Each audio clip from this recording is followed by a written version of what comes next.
మద్యం ప్రియులకు త్వరలో శుభవార్త అందబోతున్నట్లుంది. మద్యం ధరల పెంపు దిశగా ప్రభుత్వానికి ప్రతిపాదనలు అందే. ఆ ప్రతిపాదనలకు ఆమోదముద్ర వేస్తే త్వరలో చంద్రబాబు నాయుడు గారి సర్కార్ మద్యం ధరలను పెంచబోతూ ఉంది. మద్యం ధరలు పెరిగితే మద్యం ప్రియులకు శుభవార్త ఏంటి అంటారా?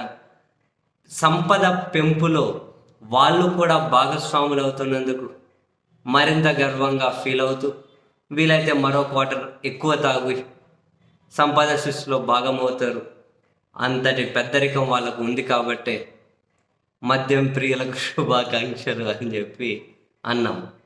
అవును, 99 రూపాయల బ్రాండ్ ఏదో ఉందంటే అదొకటి తప్పితే మిగతా అన్ని బ్రాండ్ల మీద కనీసం 10 రూపాయలైనా పెంచాలి అనే ప్రతిపాదనలు ప్రభుత్వానికి అందినట్లుగా అయితే సమాచారం. ఇప్పుడు నష్టాలు వస్తున్నాయట షాపులు పెట్టిన వాళ్ళకు కూడా. అంటే లైసెన్సీలకు ఇచ్చే మార్జిన్ విషయంలో ప్రభుత్వం చెప్పినంత ఇవ్వడం లేదట.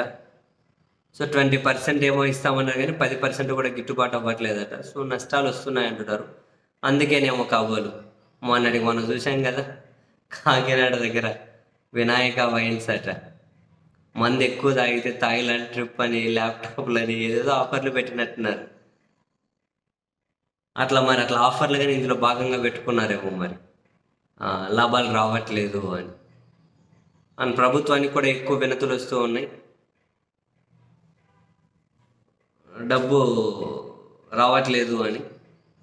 సో అలాగని చెప్పి ఆ లైసెన్సులకు మార్జిన్లు కనుక ఎక్కువ ఇస్తే ప్రభుత్వ ఖజానాకు బొక్కబడుతుంది కదా.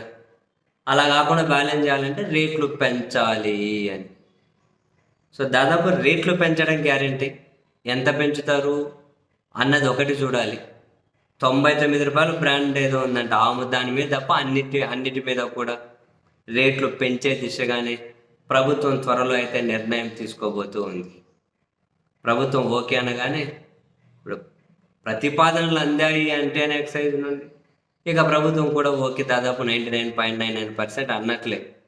దేని మీద ఎంత పెరుగుతుంది అన్నది దానికి ఒక్కటి క్లారిటీ ఇవ్వాలి ప్రభుత్వం. ఇంకా అందుకే మద్యం ప్రియులు పెంచకముందే వీళ్ళంత ఎక్కువ తాగేయండి, పెంచిన తర్వాత కూడా మరింత ఎక్కువ తాగి సంపద సృష్టిలో మీరు కూడా భాగస్వాములు అవ్వండి.